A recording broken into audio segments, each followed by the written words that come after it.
about the application of derivatives. So there are 5 chapters in the application of derivative. First, rate measure, error of approximation, then increasing decreasing function, tangent normal and maxima or minima. But the first 2 chapters, that is rate measure and error or approximations, are deleted from the syllabus in this year. So I start from increasing or decreasing functions. So first of all, what is increasing function? Increasing function. Increasing function. A function f(x) is said to be an increasing function if the value of f(x) increases as x increases. So students, in this lecture I will discuss about the application of derivatives. There were 5 topics in this chapter. Number 1, rate measure. Second, error and approximation. Third, increasing decreasing function. Fourth, tangent and normal. And fifth, maxima or minima.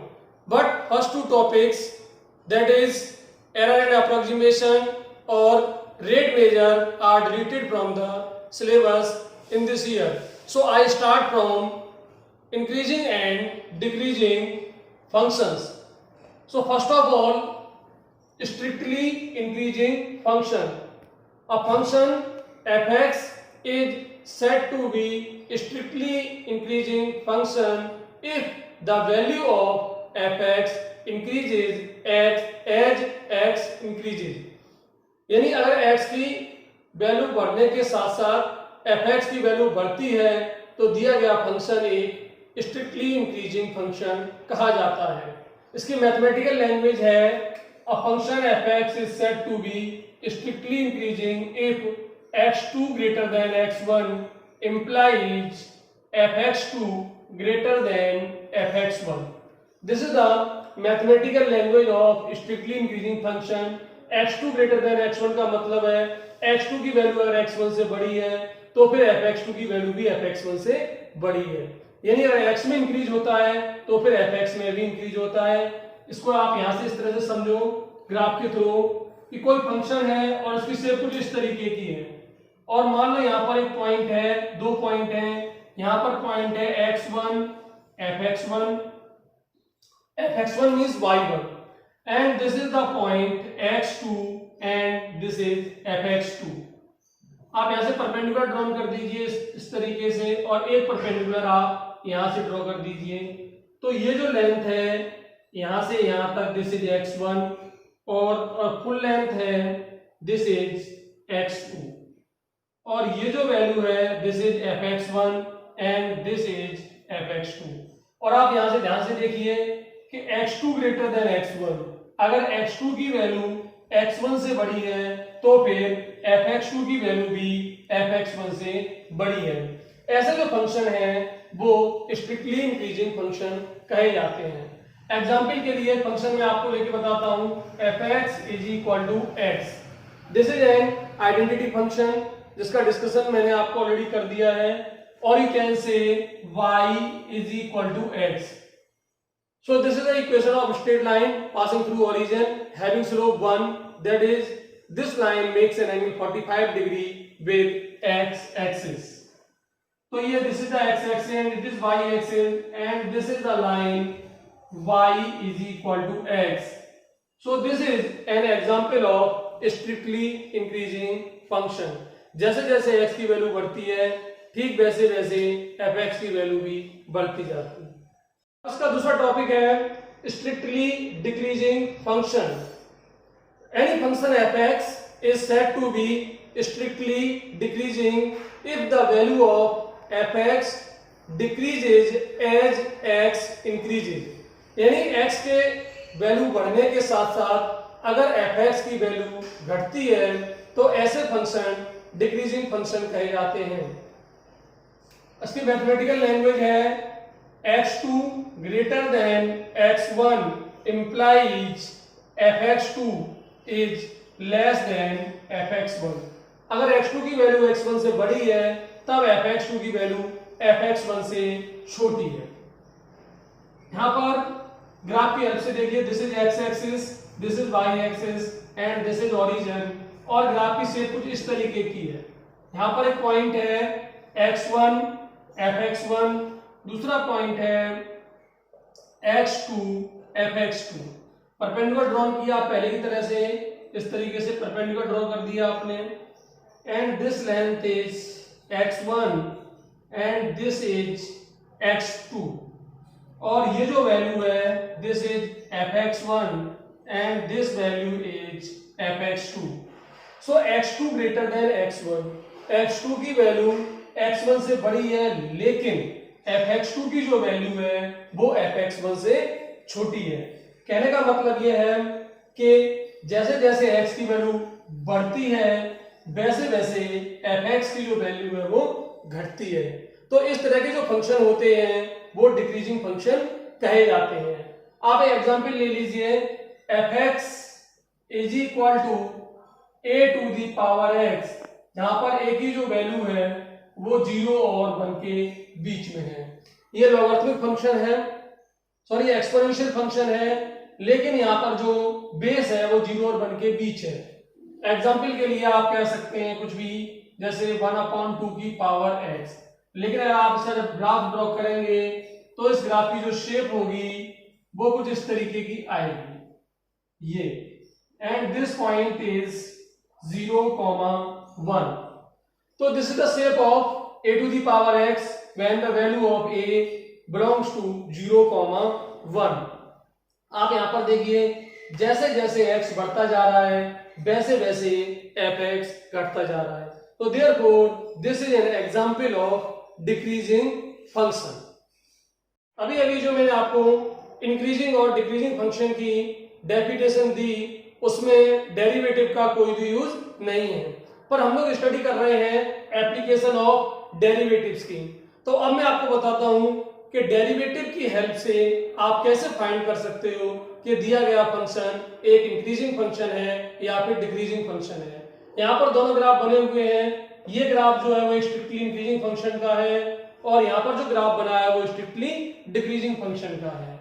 मान लो यहाँ पर कोई भी point है, suppose this point is x, fx, और आपने इस point पर एक टेंजेंट ड्रॉ कर दी इस तरीके से, यहां पर आपने टेंजेंट ड्रॉ की। अगर ये एक स्ट्रिक्टली इंक्रीजिंग फंक्शन है तब किसी भी पॉइंट पर आप टेंजेंट ड्रॉ करोगे, चाहे यहां कहीं पर भी, that tangent always makes an acute angle with x axis. Acute angle, it means suppose this angle is theta, then this angle theta lies between 0 to 90. It means theta जो लाई करेगा वो 0 से 90 के बीच होगा। तो जब एंगल एक्यूट है तब हम कह सकते हैं the tan theta is greater than 0। Angle 0 से 90 के बीच है, इसका मतलब एंगल फर्स्ट क्वाड्रेंट में है, और फर्स्ट क्वाड्रेंट में सभी ट्रिग्नोमेट्रिक रेशियोज पॉजिटिव होते हैं, तो tan भी पॉजिटिव होगा, tan थीटा ग्रेटर देन 0। और जो tan थीटा है वो होता है slope of tangent, then you can say m is greater than 0। और ये आपको मैं पहले बता चुका हूं डेरिवेटिव्स में कि tan थीटा कहो, m कहो या dy/dx कहो, ये एक ही बात है। तब हम कहेंगे कि dy/dx ग्रेटर देन 0, और dy/dx को हम लोग f' भी बोलते हैं, and we can say f' greater than 0। So this is the condition of strictly increasing function. It means any function fx is said to be strictly increasing at any point x when dy/dx is greater than 0 और f' greater than 0। इसका मतलब कोई भी function किसी भी point पर strictly increasing function होगा अगर उस पॉइंट पर फंक्शन का फर्स्ट डेरिवेटिव पॉजिटिव हो, फर्स्ट डेरिवेटिव पॉजिटिव हो। So this is the condition of strictly increasing function। अब हम बात करते हैं स्ट्रिक्टली डिक्रीजिंग फंक्शन की, और अगर आप कोई भी पॉइंट कहीं पर भी लेते हैं और उस पॉइंट पे टेंजेंट ड्रॉ करते हैं, then this tangent makes an obtuse angle with X axis. Let this point is x, fx, or you can say x, y. Now the tangent makes an obtuse angle with x axis. It means जो theta lie करेगा वो 90 से 180 के बीच लाई करेगा, और इसका मतलब जो थीटा है वो सेकंड क्वाड्रेंट में है, तो सेकंड क्वाड्रेंट में जो tan होता है वो नेगेटिव होता है, तब हम कहेंगे कि tan थीटा लेस देन 0. और tan थीटा का मतलब है स्लोप, तो slope of tangent is negative, m is less than 0 and m equal to dy upon dx, then we can say dy upon dx less than 0. और dy upon dx और f dash x एक ही बात होती है, तब हम लोग कहेंगे कि f dash x less than 0. So this is the condition for strictly decreasing function. It means any function fx is said to be strictly decreasing function at any point if its first derivative is negative at that point. आपके सामने ये पहला example लिखा है fx equal to log sin x, और आपको interval दे रखा है x बिलोंग करता है 0 से π/2 के बीच, और सेकेंडली x बिलोंग करता है π/2 से π के बीच. आपको पता करना है कि इस इंटरवल में फंक्शन कैसा है, इंक्रीजिंग या फिर डिक्रीजिंग, और इस इंटरवल में फंक्शन किस तरीके का है, इंक्रीजिंग और डिक्रीजिंग. तो जनरली मैं आपको बताऊं, यहाँ पर दो तरह के क्वेश्चन होते हैं. पहले क्वेश्चन वो जहां पर क्वेश्चन दे रखा है और आपको इंटरवल गिवन है, और आपको पता करना है कि उस पर्टिकुलर इंटरवल में the given function strictly increasing function है या फिर स्ट्रिक्टली डिक्रीजिंग फंक्शन है. और दूसरे क्वेश्चन वो होते हैं कि आपको फंक्शन दे रखा है और आपको इंटरवल फाइंड करना है, यानी आप इंटरवल फाइंड कीजिए कि किस इंटरवल में दिया गया फंक्शन एक स्ट्रिक्टली इंक्रीजिंग फंक्शन है और किस इंटरवल में वो एक स्ट्रिक्टली डिक्रीजिंग फंक्शन है. तो पहले टाइप के जो क्वेश्चन है टाइप 1 वो हमने उठाए हैं. फंक्शन गिवन है, इंटरवल गिवन है, और हमें पता करना है कि एक फंक्शन किस तरीके का है. तो हम लोग जो हमारा बेसिक कंसेप्ट है इसका फर्स्ट डेरिवेटिव फाइंड करेंगे और देखेंगे कि इस इंटरवल के लिए इसके फर्स्ट डेरिवेटिव का साइन कैसा है. अगर वो पॉजिटिव है तो गिवन फंक्शन एक स्ट्रिक्टली इंक्रीजिंग फंक्शन होगा.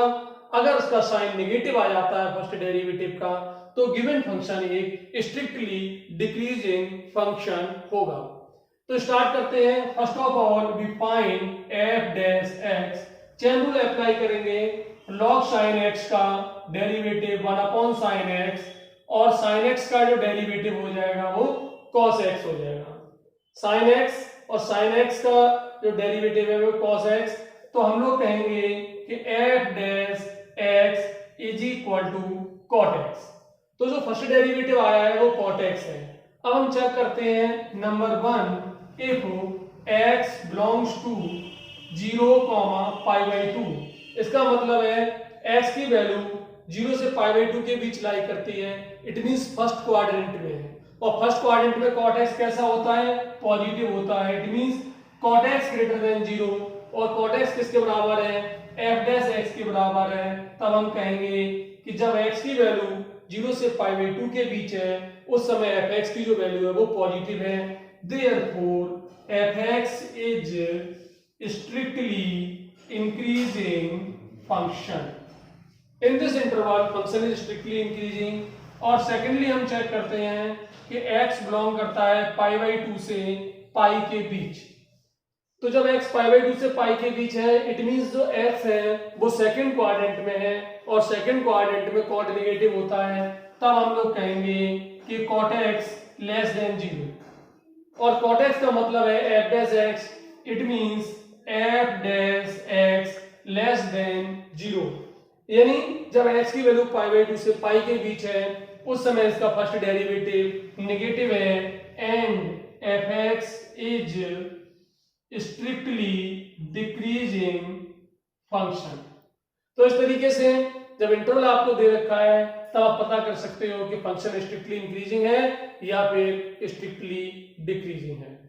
आपके सामने दूसरा एग्जांपल दे रखा है f theta equal to 4 sin theta upon 2 plus cos theta minus theta, और आपको ये बताना है कि थीटा की वैल्यू जब 0 से π/2 के बीच होगी तो गिवन फंक्शन किस तरह का फंक्शन है, स्ट्रिक्टली इंक्रीजिंग और strictly decreasing. So first of all find f dash theta. तो ये आपका क्वेश्चन रूल लगेगा 2 प्लस cos थीटा का होल स्क्वायर, शुरुआत होगी डिनोमिनेटर से that is 2 plus cos theta और न्यूमरेटर का डिफरेंशिएशन हो जाएगा 4 cos theta minus numerator as it is that is 4 sin theta as it is, और डिनोमिनेटर का जब डिफरेंशिएशन करोगे तो 2 का हो जाएगा 0 और cos थीटा का डिफरेंशिएशन माइनस sin थीटा और थीटा का 1।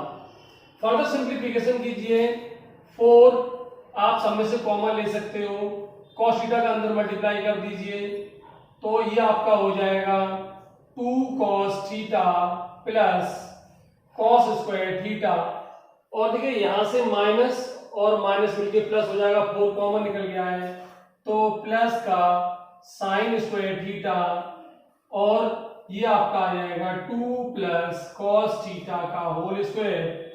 चाहो तो आप एलसीएम भी ले सकते हो तो ये आपका आ जाएगा 2 प्लस cos थीटा का होल स्क्वायर। फर्दर सिंप्लीफाई करेंगे, यहाँ पर ध्यान दीजिए cos स्क्वायर थीटा और sin स्क्वायर थीटा मिलके 1 हो जाएंगे तो 4 ब्रैकेट में 2 cos थीटा प्लस 1 माइनस इसका होल स्क्वायर खोल लेंगे तो this is 4 plus cos square theta plus 4 cos theta and this whole upon 2 plus cos theta का होल स्क्वायर, और फर्दर सिंप्लीफाई कर दीजिए तो this becomes 8 cos theta plus 4 minus 4 minus cos square theta minus 4 cos theta upon 2 plus cos theta का whole square. और देखिए 4 से 4 cancel out हो गया, 8 cos थीटा में से 4 cos थीटा सब्ट्रैक्ट कर देंगे तो this becomes 4 cos theta subtract होने के बाद minus cos square theta upon 2 plus cos theta का होल स्क्वायर। अब यहां पर आप cos थीटा कॉमन ले लीजिए, cos थीटा कॉमन लेने के बाद बचेगा 4 minus cos theta upon 2 plus cos theta का होल स्क्वायर। अब ये इंटरवल दे रखा है कि जब थीटा की वैल्यू 0 से π/2 के बीच होगी तब हम पता करेंगे कि जो f डैश थीटा आया है दैट इज पॉजिटिव और नेगेटिव। समझने की बात है, देखिए यहाँ पर कि यहाँ होल स्क्वायर आया है तो होल स्क्वायर आने की वजह से ये चीज हमेशा पॉजिटिव रहेगी। cos थीटा की जो रेंज है वो -1 से 1 के बीच है तो ये चीज जो होगी वो हमेशा पॉजिटिव रहेगी। और दूसरी बात 4 माइनस cos थीटा भी हमेशा पॉजिटिव रहेगा क्योंकि cos थीटा की जो वैल्यू है वो 1 से ज्यादा नहीं हो सकती। तो अगर 1 भी सब्ट्रैक्ट हो गया तो यहाँ 3 बचेगा, ये भी पॉजिटिव है ये भी पॉजिटिव है। तो f डैश थीटा का पॉजिटिव और नेगेटिव होना डिपेंड करता है cos थीटा पर।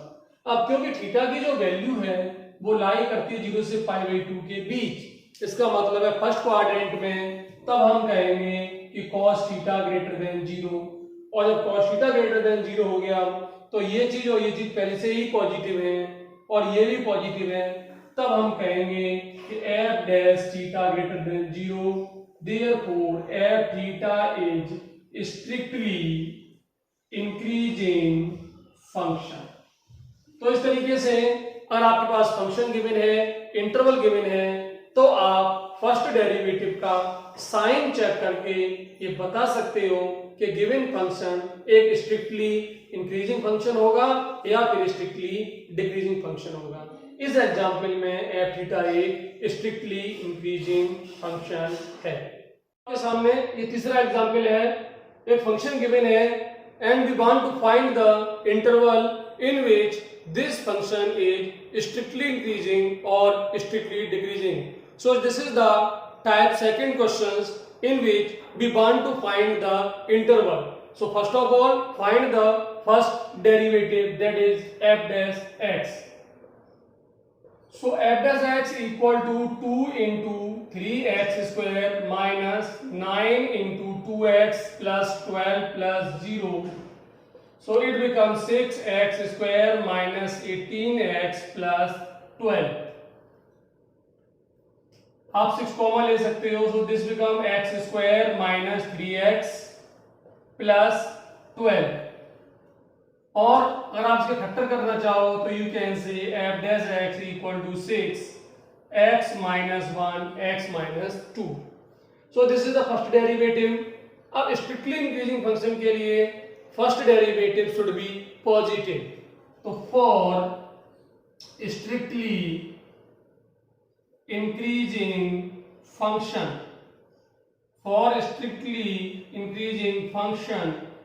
f dash x greater than 0, 6 x minus 1 x minus 2 greater than 0.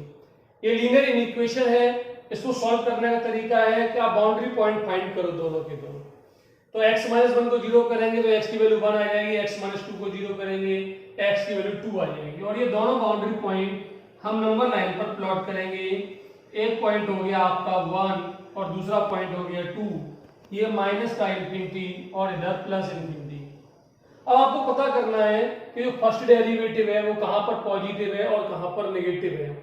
तो बहुत आसान है. आप कोई भी वैल्यू किसी भी रेंज की आप रख के देख सकते हैं और साइन चेक कर सकते हैं. पर जनरली हम लोग 0 रखते हैं और वो बाउंड्री पॉइंट नहीं है तो 0 रखने में बहुत आसानी है. तो आप f डैश x की वैल्यू 0 पर पता करो, यानी f डैश 0 पता कीजिए. तो 6 तो एज इट इज रहेगा और ये आपका हो गया 0 minus 1 and this is 0 minus 2. Minus और माइनस प्लस हो गए, दैट बिकम 12. तो f डैश 0 की जो वैल्यू हो गई वो 12 हो गई और 12 का मतलब हो गया पॉजिटिव. अब आप पता करो 0 यहां पर है तो इसका मतलब है जो 0 पॉइंट है वहां पर वैल्यू पॉजिटिव है. इट मींस इस रेंज में वैल्यू पॉजिटिव है. जब यहां पॉजिटिव होगी इसके बाद हम लोग लगाते हैं अल्टरनेट पॉजिटिव नेगेटिव साइन. अगर यहाँ पॉजिटिव होगा तो यहाँ नेगेटिव पॉजिटिव होगा. जो भी साइन हो गया उसको अल्टरनेट साइन चलेंगे. इसके बाद ये नेगेटिव और ये पॉजिटिव. तो f डैश x पॉजिटिव कब कब है, इस रेंज में और इस रेंज में. तब हम लोग कहेंगे कि x belongs to minus infinity to 1 union 2 to infinity. तो इस रेंज में ये फंक्शन स्ट्रिक्टली इंक्रीजिंग है. और इसका दूसरा part for strictly decreasing function the first derivative should be negative. और फर्स्ट डेरिवेटिव नेगेटिव है इस रेंज में, तब हम कहेंगे कि x बिलोंग्स टू 1, 2. सो दिस इज द आंसर. इस रेंज में फंक्शन स्ट्रिक्टली इंक्रीजिंग है और इस रेंज में फंक्शन स्ट्रिक्टली डिक्रीजिंग है. तो इस तरीके से हम लोग इंटरवल फाइंड कर सकते हैं कि कहां पर फंक्शन स्ट्रिक्टली इंक्रीजिंग और कहां स्ट्रिक्टली डिक्रीजिंग होगा. आपके सामने ये चौथा एग्जांपल है. फंक्शन गिवन है and we want to find the interval in which this function is strictly increasing और strictly decreasing. So first of all find f dash x. f dash x find करने के लिए we apply the product rule. First function as it is x minus 1 का cube, differentiation of second 2x minus 2 plus second as it is x minus 2 का square, differentiation of first this is 3 into x minus 1 का square. अब इस पूरे में जो चीजें common है उसे कॉमन ले लेते हैं. तो यहाँ पे कॉमन है x minus 1 का स्क्वायर और x minus 2. ये दोनों चीजें कॉमन है. तो यहां बचेगा 2, ये वाला 2, और यहां पर x minus 1 plus x minus 1 का स्क्वायर कॉमन आ चुका है. यहां बचेगा 3 और ब्रैकेट में बचेगा आपका x minus 2. फर्दर सिंप्लीफिकेशन करेंगे. दिस बिकम्स x minus 1 का square x minus 2. It become 2x minus 2 plus 3x minus 6.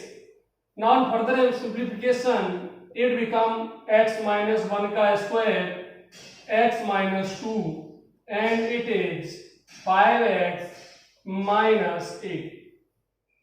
ये आपका फर्स्ट डेरिवेटिव आ गया। अब for strictly increasing function, for strictly increasing function the first derivative f dash x should be positive. So this is x minus 1 का square, x minus 2, 5x minus 8 greater than 0। अब इसके बाद बहुत ही important point मैं आपको बताने जा रहा हूं, आप उस पर ध्यान दीजिए, ये मोस्ट इंपॉर्टेंट क्वेश्चन है। तो देखिए सबसे पहले काम कि जब हम इनइक्वालिटी को सॉल्व करते हैं तो हम बाउंड्री पॉइंट फाइंड करते हैं। तो बाउंड्री पॉइंट में जितने भी फैक्टर्स हैं उनको अलग अलग जीरो किया जाता है। तो आप इसको जीरो कर दोगे तो यहां से x की वैल्यू 1 आ जाएगी, इसको जीरो करोगे x की वैल्यू 2 आ जाएगी, इसको जीरो करोगे तो x की वैल्यू 8/5 आ जाएगी। इसका मतलब यहाँ पर 3 बाउंड्री पॉइंट्स आ रहे हैं। लेकिन समझने की बात है, ये सबसे जो इंपॉर्टेंट पॉइंट है x माइनस 1 का होल स्क्वायर है। तो देखिए चाहे x की वैल्यू 1 से बड़ी हो या 1 से छोटी हो, इसका स्क्वायर होने की वजह से इसका साइन हमेशा पॉजिटिव रहेगा। इसका मतलब है कि ये जो फैक्टर है वो कभी भी साइन को चेंज नहीं कर सकता है, लेकिन ये साइन चेंज कर सकता है। जब x की वैल्यू 2 से बड़ी है तो ये पॉजिटिव, 2 से छोटी है नेगेटिव। ये भी साइन चेंज कर सकता है, 8/5 से बड़ी है तो पॉजिटिव और 8/5 से छोटी है तो फिर नेगेटिव। तो कहने का मतलब ये है कि जब हम बाउंड्री पॉइंट बनाएंगे तो x इक्वल टू 1 को वहां पर नहीं लिया जाएगा, क्योंकि ये साइन चेंज नहीं कर सकता है। तो आप आगे के लिए याद कर लो कि जब कहीं इवन पावर्स आ जाएं, 2 पावर आ जाए, 4 आ जाए, 6 आ जाए, तो उस वाले फैक्टर को हम बाउंड्री पॉइंट में नहीं लेते हैं। बाकी दोनों पॉइंट्स हम यहाँ पर बना दे रहे हैं। तो जिसमें एक पॉइंट है आपका 2 और एक है 8/5। 8/5 का मतलब है 1.4 छोटा है, यहाँ लेफ्ट में बनेगा 8/5 और उसके बाद 2 और ये माइनस इंफिनिटी और ये प्लस का इंफिनिटी। साइन चेक करने के लिए मैंने आपको बता दिया ये आपका f डैश x है, तो हम 0 पे साइन चेक कर लेते हैं। So what is f dash 0? तो 0 कर देंगे तो ये -1 का स्क्वायर हो जाएगा, ये -2 हो जाएगा और ये आपका -8 हो जाएगा। तो कुल मिलाकर के 1 और -2 और -8 का मल्टीप्लाई हो जाएगा इनटू 16। तो कुल मिलाकर के f डैश 0 की वैल्यू आ गई 16। तो देखिए 0 यहां पर है, 16 का मतलब है पॉजिटिव। तो f डैश 0 की वैल्यू पॉजिटिव है, तो इसका मतलब है इस रेंज में जो वैल्यू है वो पॉजिटिव है। इसके बाद अल्टरनेट पॉजिटिव नेगेटिव साइन आएंगे, नेगेटिव पॉजिटिव। यहां तक आपकी समझ में आ गया। अब दूसरी और इंपॉर्टेंट बात है कि जब हम इतना काम कर लेंगे उसके बाद x इक्वल टू 1 को बनाएंगे।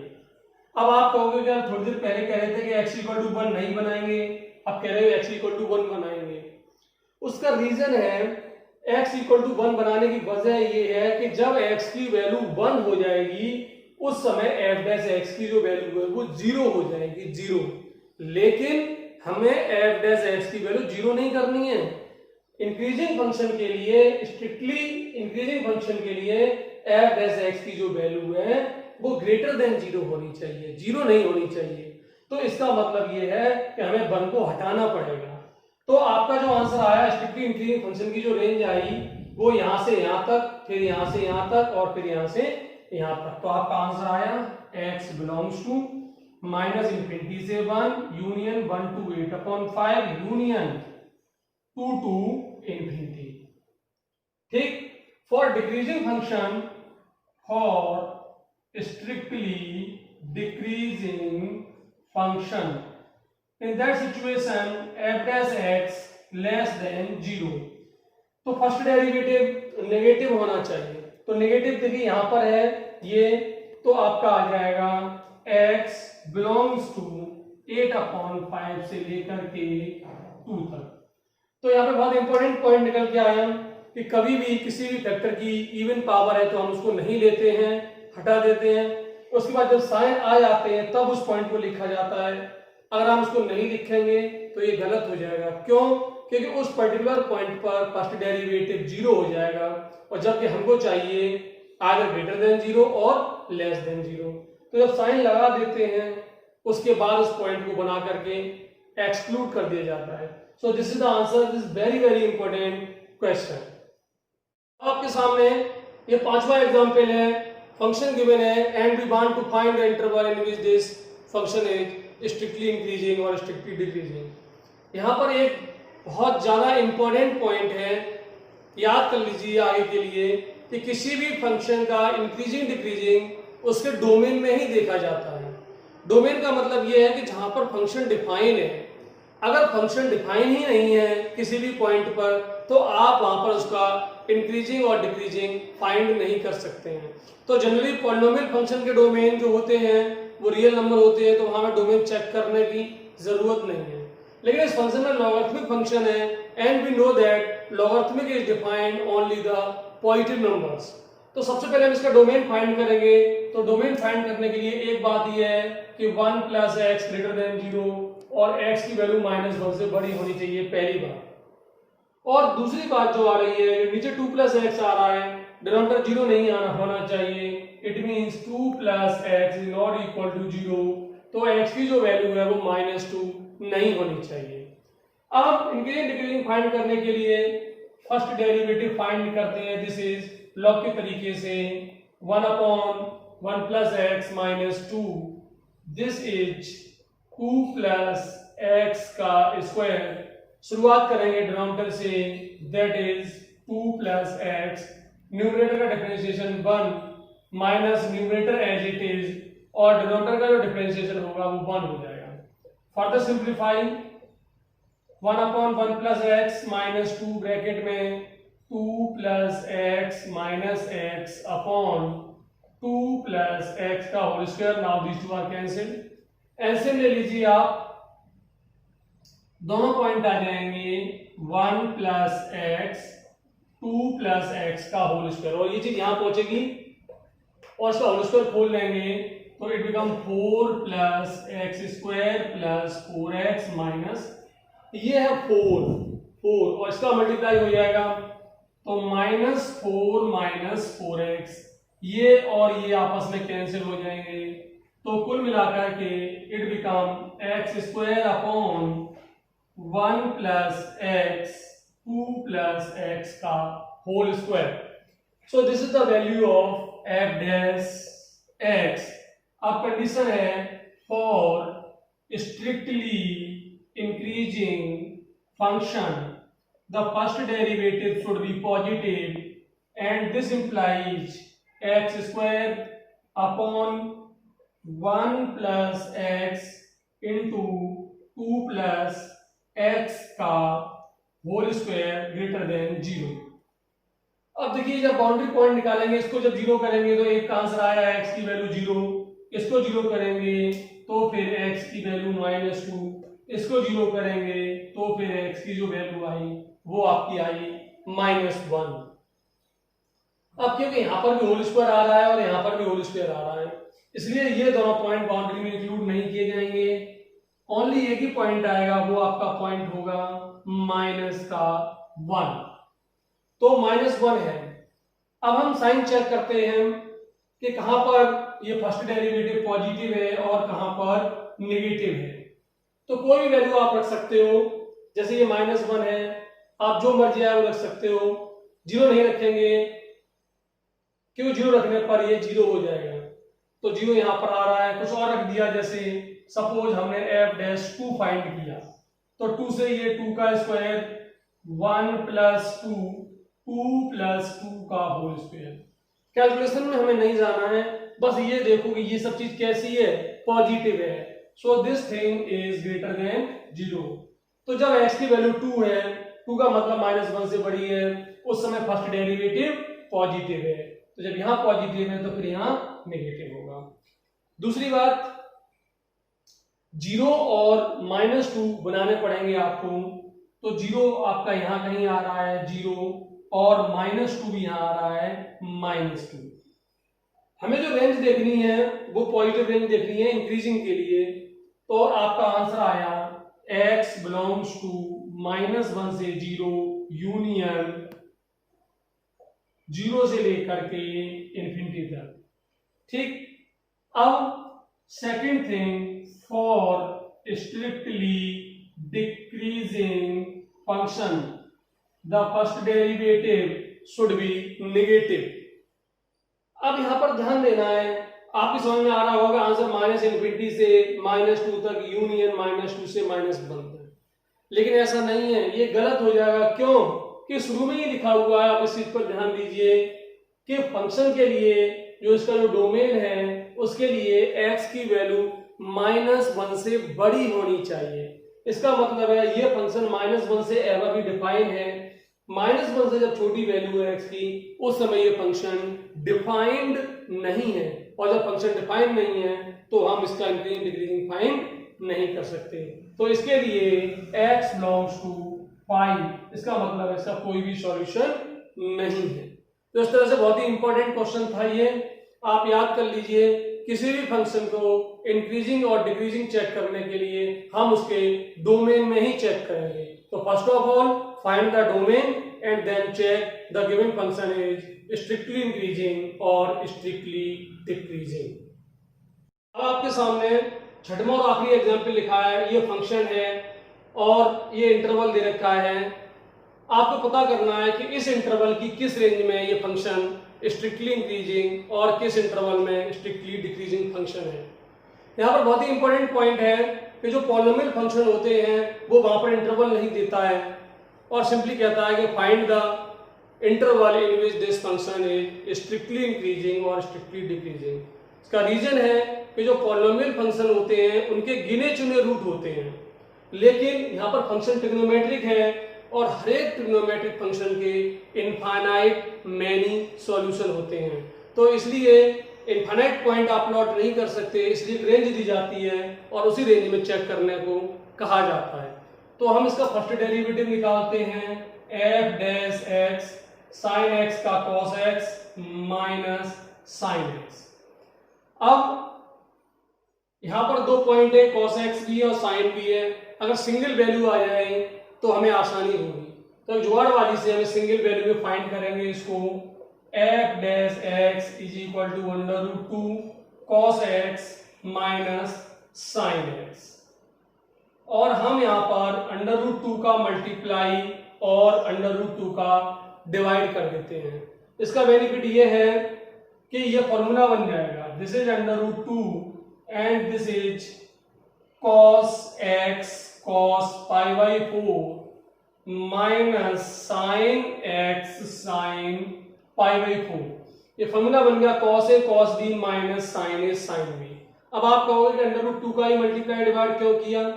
√2 का इसलिए किया कि जब √2 का मल्टीप्लाई करेंगे उस समय 1/√2 आएगा और साइन और cos दोनों की वैल्यू 1/√2 पर सेम होती है और वो एंगल है 45 degree, that is π/4। Now it become √2 cos x plus π/4। अब लिखेंगे for strictly increasing function the first derivative should be positive, √2 cos x plus π/4 greater than 0 cos x plus π/4 greater than 0। तो देखिए सबसे पहले ये पता करो बाउंड्री पॉइंट्स के लिए कि cos की वैल्यू 0 कब होती है। तो cos की वैल्यू 0 होती है और π/2 पर। तो एक तो आ गया आपका x plus π/4 is equal to π/2 और यहां से x की वैल्यू आ गई π/4, और दूसरा x plus π/4 is equal to 3π/2 और x की वैल्यू यहां से आ गई 3π/2 माइनस π/4। तो कुल मिलाकर के ये जो आपका आया एलसीएम 4 आ गया 6π minus pi, so this is equal to 5π/4। जब हम आगे 5π/2 लेंगे तो इस रेंज से बाहर आ जाएगा, इसकी जरूरत नहीं है, सिर्फ दो ही पॉइंट निकल के आए। आप एक नंबर लाइन ड्रॉ कीजिए, इस नंबर लाइन पे ये दोनों पॉइंट बना लीजिए। तो एक जो पॉइंट है आपका वो π/4 है और दूसरा जो पॉइंट है वो आपका 5π/4 है। आप इन दोनों के बीच में कोई वैल्यू लेके साइन चेक करो। सपोज एट π/2 पर हम चेक कर ले रहे हैं at x is equal to π/2 f dash x is equal to cos π/2 plus π/4 cos 90 plus theta minus sine theta हो जाएगा माइनस साइन π/4 हो जाएगा माइनस के 1/√2 हो जाएगा। नेगेटिव साइन आया है इस रेंज में नेगेटिव, तो इधर साइड में दोनों में पॉजिटिव हो जाए। अब इसके बाद हम बाउंड्रीज बना लेंगे जो क्वेश्चन में दे रखी है, जहां से जहां तक चेक करना। ध्यान रखने की बात है कि जो क्वेश्चन में जो रेंज दे रखी है इसको साइन लगाने के बाद ही बनाएं, अदरवाइज क्वेश्चन रॉन्ग हो जाएगा, क्योंकि साइन में जो चेंज है वो गलत हो सकता है। आप साइन लगा लें, इसके बाद ये रेंज बनाएं जो यहाँ पे बनी हुई है। तो इंक्रीजिंग फंक्शन के लिए ये चीज पॉजिटिव चाहिए, और पॉजिटिव है आपका x बिलोंग्स टू 0, π/4 यूनियन 5π/4 से 2π। और इसी तरीके से स्ट्रिक्टली डिक्रीजिंग फंक्शन के लिए f dash x less than 0 and x belongs to π/4 से 5π/4 and this is the answer. तो ट्रिग्नोमेट्री के जितने भी क्वेश्चन हो बड़ा ध्यान रखना है। फर्स्ट डेरिवेटिव निकालना है, उसको जीरो करना है, वहां से बाउंड्री पॉइंट निकालने हैं। बाउंड्री पॉइंट को नंबर लाइन पे प्लॉट करके साइन चेक करके और साइन लगाने के बाद जो रेंज दे रखी है उसे बनाएं, और उसके बाद जहां पॉजिटिव साइन है वहां स्ट्रिक्टली इंक्रीजिंग और जहां नेगेटिव साइन है वहां स्ट्रिक्टली डिक्रीजिंग फंक्शन होगा।